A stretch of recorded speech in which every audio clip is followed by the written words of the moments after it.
Hello and welcome to the Knowing Self, Knowing Others podcast. I'm your host, Nia Thomas. Join us as we discuss self-aware leadership with thinkers from around the globe. Today's guest is Ruth Hallett, and she's an expert at turning bold ideas into reality. Ruth began her career at KPMG and has since led transformative change across commercial and public sectors.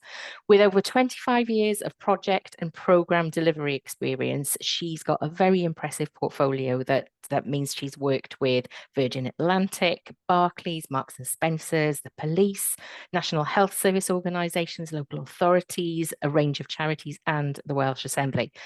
She's got a first-class degree in political science, a postgraduate diploma in marketing, and certifications in Prince 2 and managing successful programs, and Scrum Mastery. So she brings together theory and practice. Since 2003, she's run her own consultancy. She's held a managing director role in a mountain bike clothing company, and she served as a trustee for 2 charities. She's also a leadership coach, mentor, and trainer. Ruth's proudest achievement is including delivering 5 new drug treatment centres in Wales, and that really focuses on patient outcomes, and building a business case for a modern pathology facility in Bristol, which places genomics at the core, which is pretty interesting. And she's supported charities with their strategy, planning, and rolling out digital systems. So I'm really looking forward to talking to Ruth today about how she builds strong teams, how she leads with self-awareness, and how she drives that people-centeredness as part of that technical and process element that she is so well known for. Ruth, it's lovely to have you on the show today. Thank you for having me.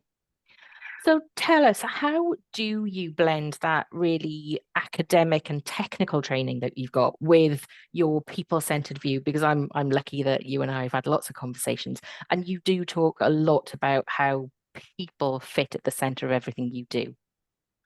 I think it's really interesting because early in my career, I was very much being trained within an accountancy firm. It was very much the technical kind of element, and I was really, really skilled at the kind of how you organize the work, how you break up the work.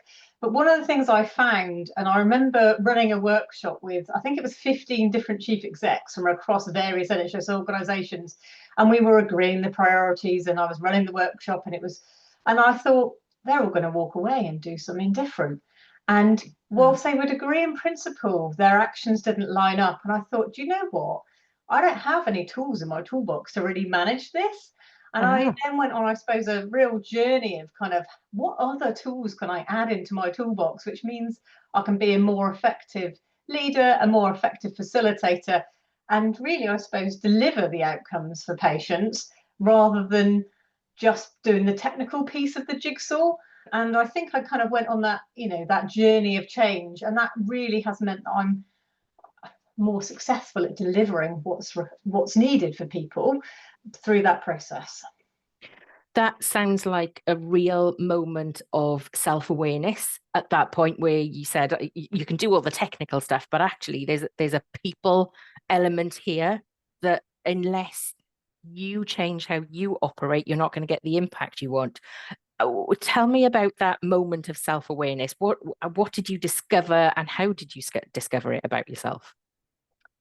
I think I was working alongside a guy who'd been a product owner within Dell, and he was great. He was a bit older, kind of nearing the end of his career, but he was so skilled, and we just had some brilliant conversations. He was a fantastic mentor, and really just as we were just sort of sitting having a coffee, kind of reflecting after one of the sessions, that we just needed to change our approach and maybe think about different skills and tools. So I would say it's Martin Harris. He was instrumental in really thinking that through together.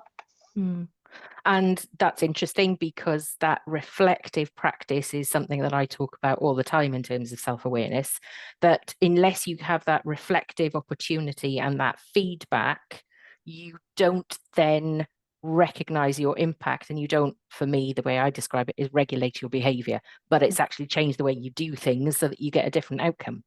Yes, absolutely. So you've mentioned your delivery of training and facilitation, and I'm very conscious that when you're training, it's very different to when you're delivering a service and you're managing people on a day-to-day basis. And I'm quite interested when you're delivering training, you're always on. You're the focus of attention. All the eyes in the room are watching you. How do you maintain your self-awareness in that moment? And I ask that on the basis that there have been plenty of times when I've been in training, got had a few moments of reflection and almost gone into panic, and then you have to regulate yourself and get back into the mode because you're still standing at the front. How do you do that self-awareness in that moment so that it doesn't dysregulate you or throw you off track? I think it's just being comfortable with change and being flexible. And I think being a facilitator first and then a trainer has probably been quite helpful. Actually, I'm just reflecting back and watched it. I actually was a trainer when I was at KPMG, but I think it was that ability to be flexible. When you're early on, you're kind of nervous about the content or nervous about how you might come across.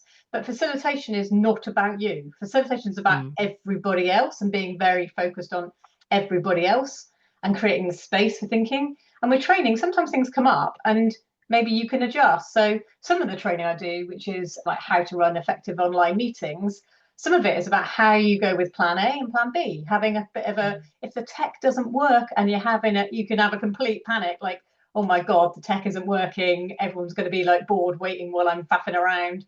And then you're starting to think about yourself. I'm very much like, okay, well, the tech isn't working. That's fine. Let's just pop the answers in the chat. So having that flexibility to kind of do different things based on, and that does come with experience, but also there are tools and techniques. And I do, when I'm training people, just kind of get them to think about, okay, if this doesn't work, what is your alternative? Have you sent the slide deck to somebody else? Have you got that plan B backup just in case something doesn't go according to plan, which it doesn't always. So planning and preparation is the key to help you not panic in the moment. And be flexible with it and roll with it and kind of say, okay, well, this isn't working, we'll skip on to the next thing. Or we've tried this and trying it hasn't worked, so we'll try something different, and that's okay. It's not a failure, it's adapting. Yeah, definitely. So in terms of self-awareness, what does it actually mean for you if you had to define it? How would you describe it? So I would say if I'm taking on a really big job where I'm managing a team and managing a big program, I always make sure I've got an external coach. So I have got built-in reflection time. And when things are feeling like they're starting to overwhelm, I can be like, Virginie, can we have a session? Because I need to think this through without that emotion spilling out onto other people and having a safe space to do that. Because as a leader, you often don't have, your team aren't your friends. They are people you work with and you're there to support them and you don't want to be offloading on them. So I think it's really important to have an external place to have that conversation. And I often become friends with people after I've finished working on a contract somewhere, but I'm really trying to be careful around those boundaries whilst I am there, because otherwise it can look like there's preference or, you prefer somebody to another. So, but I'd say the self-awareness piece is very much about having that safe space to do the reflection with somebody else. And for me, I like to think things through with somebody else. Whilst I can do some reflection on my own, I find it more helpful when I'm thinking it through with somebody else. I think that's a really interesting way of thinking about working, because when I talk to people, reflection is something that you organize for a short period of time. But the way that you describe having an external coach built into your practice is quite interesting. In terms of your conversations with other leaders, what would you say to them about doing this as a matter of their business as usual? Well, my solution isn't going to necessarily always work for other people. So for me, it's about, again, giving people options, giving suggestions, getting them to think about if they're under stress, what do they do? So quite often, if I'm working I'm normally working in change, and quite often things where I will say, well, they've been trying this for 30 years and they know what the answer is, but they can't make it happen. So I often say I pick up the projects that no one else wants to, or people have found really hard to do.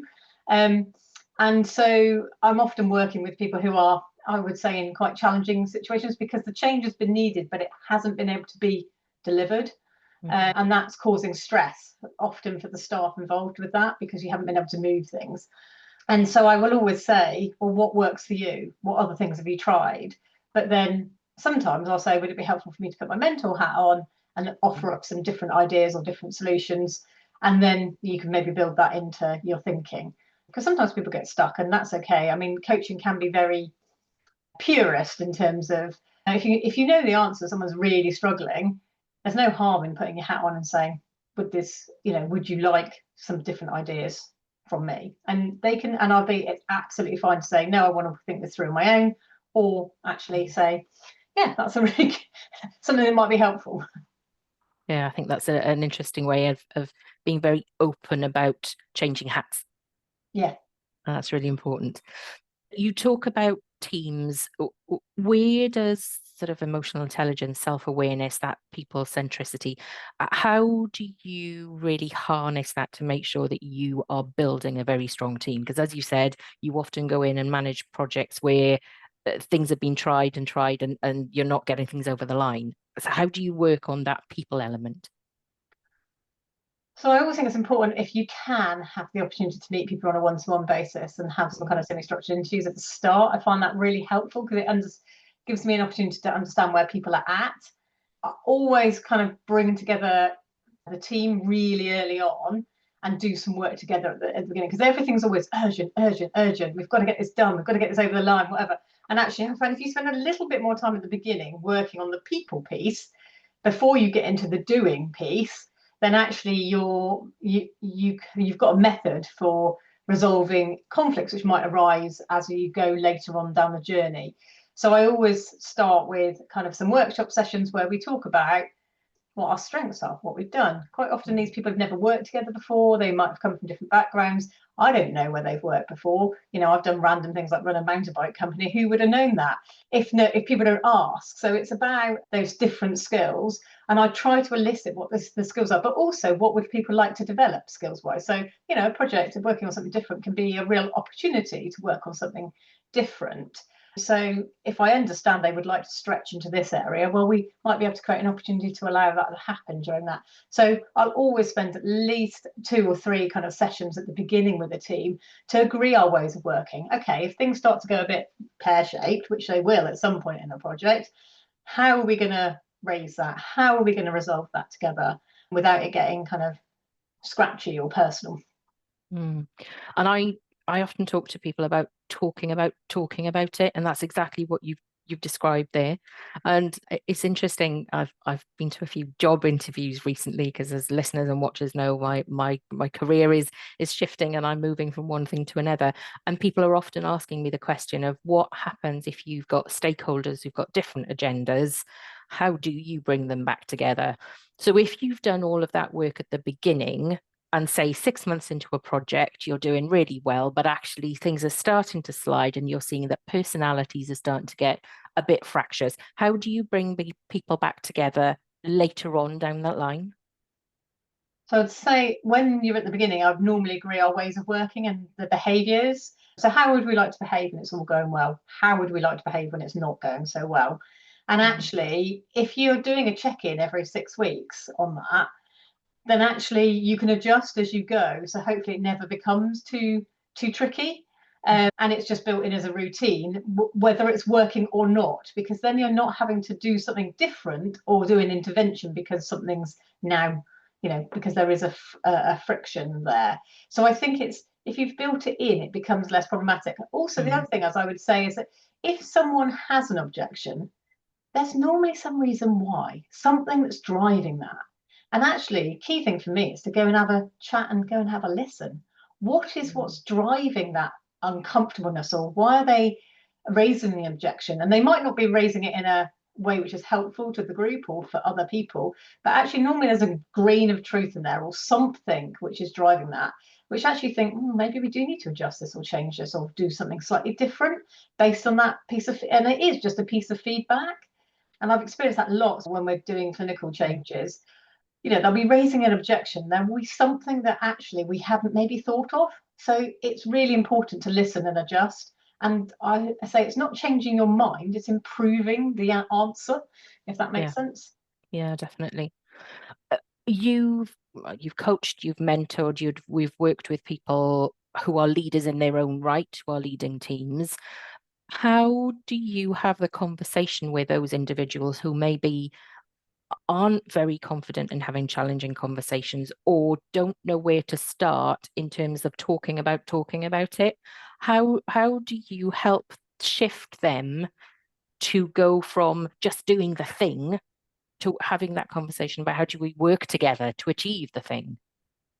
I think it's starting with sometimes I'll just share the fact that I totally get doing the thing. And I remember very early on in my career, when I was working at KPMG, I had a guy from London come down and was like, you need to do this planning thing. And I was like, I'm just too busy. I can't be bothered.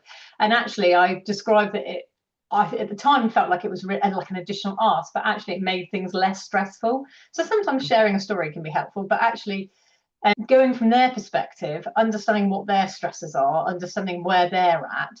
But I'll also say there's quite a strong body of evidence, and if people are into evidence-based practice, which is kind of where I'm at, there's good rationale around creating psychological safety, building trust, those foundational things.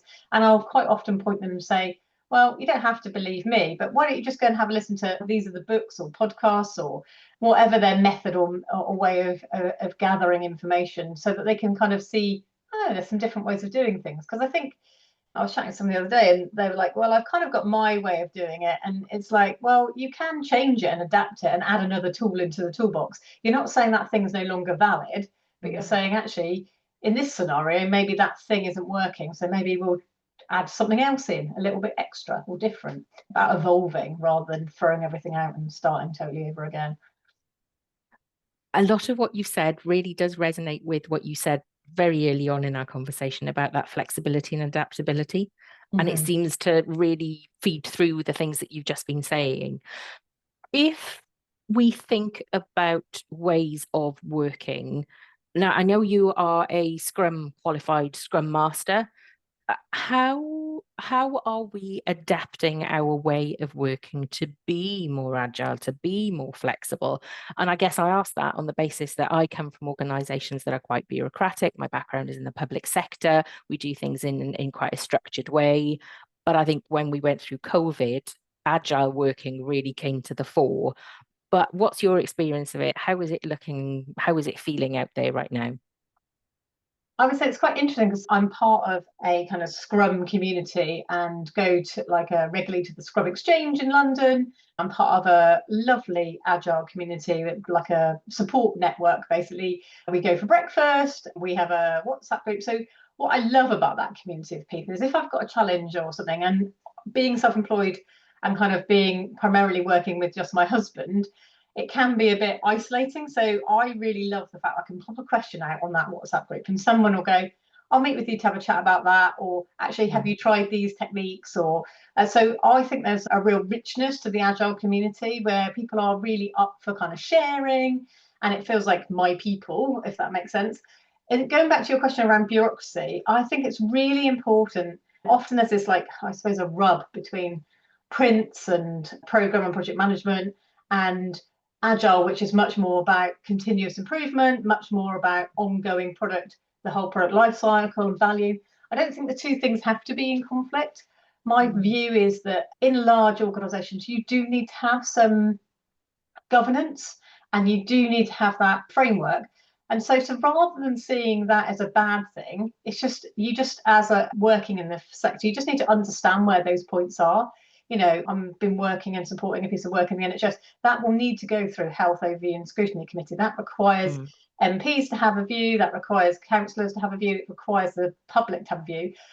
That is perfectly valid, good, it will improve the outcome, but it does take time and it isn't us sitting in a darkened room just quickly responding to stuff. So there is a kind of process you've got to go through. But at a local level, on a day-to-day basis, you can absolutely employ agile. You can absolutely kind of the way you work and the way you're responding and the way you're improving on a day-to-day basis, you can absolutely apply those principles and really think about things creatively. And sometimes you will have to write a detailed document. But Agile doesn't say don't write any documentation. It just says that human, like personal interactions are more important. So it's just about trying to get that balance right. It's not one or the other. For me, they're kind of complementary, and we need both. And that's something maybe that people have to get over their fear of thinking that they're doing something that is anti-Prince, and if their organization is Prince 2 focused, as you say, it's about why can't we use all the tools that make things better? Use the right things that get the thing done. It doesn't really matter what it's called. I think people get way too hung up on that. And again, I'm part of the service design and UX UI community as well, user interface, user experience. And again, every single kind of area has its own language where they, and actually pull the right tool. Doesn't matter which one it's from. Do the thing which works for people. Yeah, definitely. And listeners and watchers, if you want to know more about Scrum, particularly I had conversations early on in the podcast with Gunther Verheyen, and I think there are 2 different podcasts that if you want to go back and have a listen, if you look for Scrum in the search bar, you will find it when you're on the podcast. So if I ask you to define Scrum in 25 words, what is it? Because I think we talk about Agile on the basis that we've been talking about it for a long time, but I'm not sure everybody does know what it is, and particularly Scrum. But so if you had to define it very quickly, what is it? Well, Scrum is part of Agile. Scrum is just a way of working. It's about making sure you've got those different people involved in that kind of triad of decision making. And it's about the Scrum Master should be part of the Scrum team. So you are one of the team. You're not a thing that kind of drops in. I suppose a project manager often is described as not a doer, whereas a Scrum Master can be a kind of facilitative role as well as doing. And often, to be fair, in the public sector, there often isn't enough resources for different types of roles. So actually, it's fine to be kind of doing a bit of both. Your job is to support the team in the way that they work, and whatever that needs to be done, your job should be about creating self-empowered teams. And the idea is that you're not directing the work, you're facilitating others to be able to organise themselves, to be able to take that work on. And actually, your role should diminish over time. And the role of the product owner is really important in this mix, which is, and again, you use language and people are like, what the hell's a product owner? Basically, it's the person who advocates on behalf of the people who are using the thing and helping to prioritise what gets done based on the things which would add the most value. And sometimes that voice is entirely missing on projects. We're not really close enough to what's going on. In your pure Prince world, there's a lot of talk about the task, but not so much about the outcome. And the idea of having, again, because it's often employed in a software setting, the idea of working software being the kind of primary driver, it's the working thing, whatever the thing is. In my head, it doesn't have to be software, it can be something else. Are you looking to improve your business relationships? Have you found yourself dealing with employee conflicts? Are you ready to elevate your perspective to a position of greater awareness? If so, the Self-Awareness Superhighway, Charting Your Leadership Journey, is the book for you. Here's just a fraction of what you'll learn. What self-awareness is and why it's critical for your reputation. How increased self-awareness will boost your business relationships. How you can leverage self-awareness to excel in your leadership. Practical steps to develop your self-awareness skills. How you can capitalize on constructive feedback from others. How you can be at the forefront of people centricity in the hyper-digital age. Even if you focused on only one development tool to move in one direction on your superhighway, you'll have achieved growth worth more than the price of the book. In the Self-Awareness Superhighway, you'll discover the 9 chartable compass points to guide your unique journey of learning, growth, and leadership development. Explore the directions of care, humility, authenticity, and more to map your journey from just leading to self-aware leadership. Be guided by people-centric signposts and directions, and navigate workplace roadblocks and trip hazards. Get insights from guests of the Knowing Self, Knowing Others podcast, and reflect on your own experiences. Recognize your impact on others and explore your opportunities for change based on informed choices and expanded awareness. You can buy your copy from Amazon, Waterstones, Barnes & Noble, Foyles, Blackwell's, and other good online and high street bookstores. Grab a coffee, find a comfy chair, and dive in.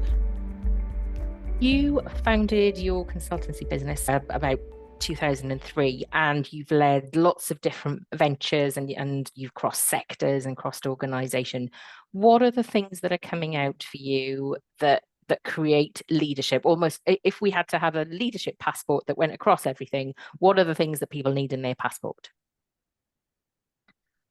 I think it helps to be passionate or charismatic about the thing, whatever it is. Again, because I work in lots of different sectors, but being, genuinely caring about the people that you're trying to make a difference to. Those people, regardless of whether they're a clinical leader or a management leader, and again, I personally believe you need both, those or subject matter experts, that kind of desire to want to do the right thing and to make a difference is the thing which I think underpins everything. And then being able to listen, genuinely listen to what people are saying, and then adjusting and adapting based on that true listening. If you're working in an organization where things are getting a bit complex, they've got a particular challenge, and you're leading more of a turnaround, what does it feel like or sound like or look like when people suddenly find that passion? How do you know you've gone from a team that's really not gelling to a team that has found that passion to help them move forward? Once you start to hear laughter and Yeah, okay. fun, I think we often think work has to be serious and work has to be boring. Actually, do you know what? We're there quite a lot of the time. Let's enjoy it.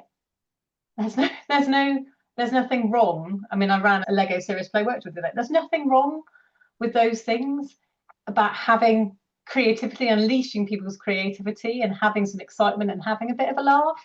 Teams that are doing well because they're laughing and joking. And actually that means that they trust each other, and that means they feel safe, and that means they're enjoying their work. And I think we need just a bit more fun at work and stop taking everything seriously. Everybody's under pressure. It can often be really unpleasant. I feel so deeply at the moment for my colleagues in the NHS who are kind of going through restructure. It's not nice, but those things can be done in a human-centered way. And quite often, I've had to, in certain roles, had to make people redundant, but you keep the conversation going. What do they need? What can you help with? Get as many skills as you can under your belt, because transferable. We've got a reducing working age population, so there will be jobs. There just might be different jobs. What can we do to help people find their next thing and support them through that process? Yeah, I definitely echo what you say about supporting our colleagues in the NHS who are going through a really difficult time. Lego Serious Play. I'm really interested in this. I've never been to one, but tell us a little bit about them. What is it all about? So what I love about Lego Serious Play over other facilitation techniques, and I do lots of different things, is particularly when something's emotional or something is, because people care about their work, and that's cool. But sometimes I find it difficult to express that because we don't think that having emotion is kind of okay at work. We've all got to be stoic and just crack on with it. But actually, what I love is that it works for both the introverts and the extroverts, and it's a creative process together. So I will encourage people to do kind of individual build to kind of get confident. And I always say you don't have to be, because I sometimes work with tech teams who are absolutely well into their Lego, and then their backgrounds, they'll have all sorts of, I don't know, various things from, I don't know, Star Trek or Star Wars, whatever in the background. But I always say it doesn't have to be precise or absolute. It's about creating a metaphor, creating a story, and using the metaphors. So a red block could mean anything. It could mean stop. It could be a car. It could be whatever you want it to be.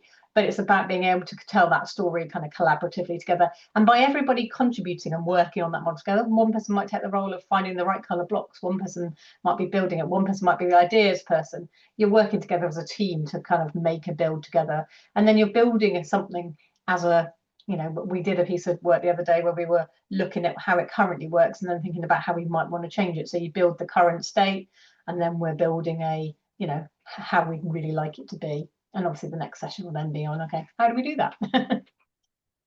So listeners, watchers, if you are interested in finding out more about Lego Serious Play, do get in touch with Ruth. I think that's a really interesting way to facilitate ideation or problem solving or strategy or whatever it might be. So I'll make sure that Ruth's contact details are in the show notes. So what about you? How do you make sure that you are emotionally grounded, that you're being mindful and that you're caring for yourself throughout all of this work with all of these different organizations? How do you make sure that you stay well? So I've got a lot of kind of exercise or sports I enjoy. So for me, walking with my neighbour in the morning with her dog Zach, really helps me. And we kind of set the day and set the world to right before we even started the day, thinking about what we're going to do, support each other, which is lovely. I cold water swim quite a bit, which I find really helpful when I'm getting a bit stressed. It really reduces kind of, I suppose, inflammation in the body and just chill, but also being in nature, because I'm normally swimming in a lake or a various random body of water anywhere. My husband's always like, oh, are you going to get in that when we're walking somewhere? And then I also mountain bike. And mountain bike was probably my first passion. I absolutely love being in the woods, being with friends. I'm not a crazy downhiller and I never will be. People have always said, are you going to compete or whatever? This is maybe not now, I'm 50, but a bit earlier on. And I was like, no, I'm cool just being in the woods. But what I love is you have to focus on what you're doing, because you can't think whilst you have to concentrate on what you're doing. So if you're going fast and it's technical downhill, if you stop thinking, you're probably going to fall off. Yeah, definitely. Oh, amazing. I really like the sound of that cold water swimming and outdoor swimming. I think it's wonderful. So if you haven't tried it, give it a shot. So if people want to liaise with you or be coached by you or work with you or have you come and do some facilitation with them, how is the best way for people to get in touch with you? So I'm primarily on LinkedIn. It's probably the way I get most of my work. I've got a website as well, which has got my email address on. But yeah, LinkedIn is probably a good place to start and have a chat. And I normally say to people, let's just have a conversation.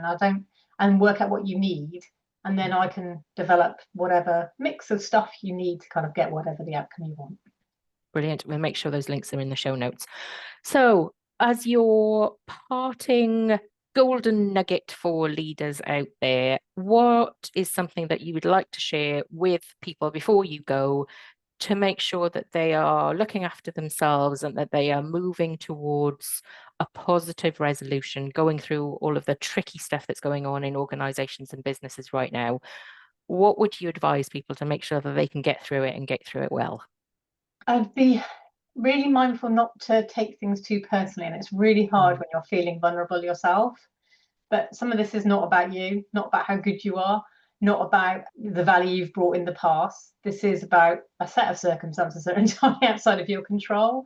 And actually look after yourself, because no one else is going to be doing that. So make sure you've spoken, understand what you're, with HR, what the offers are. Make sure you are looking after yourself and chatting with other people. Don't hold it all yourself.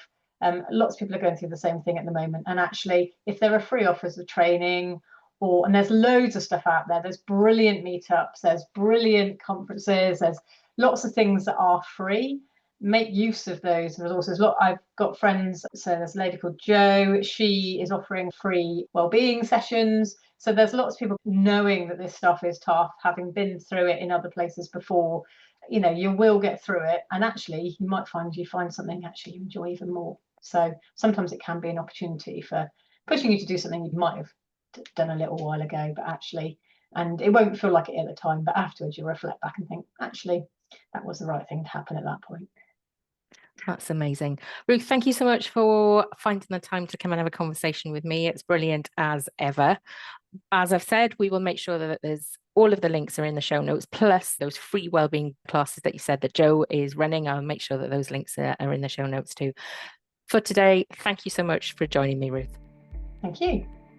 Pleasure. Thank you for joining me on today's episode. I hope you've enjoyed the conversation as much as I have. If you want to keep up to date with what's happening with Knowing Self, Knowing Others, head over to my website, ksko.co.uk.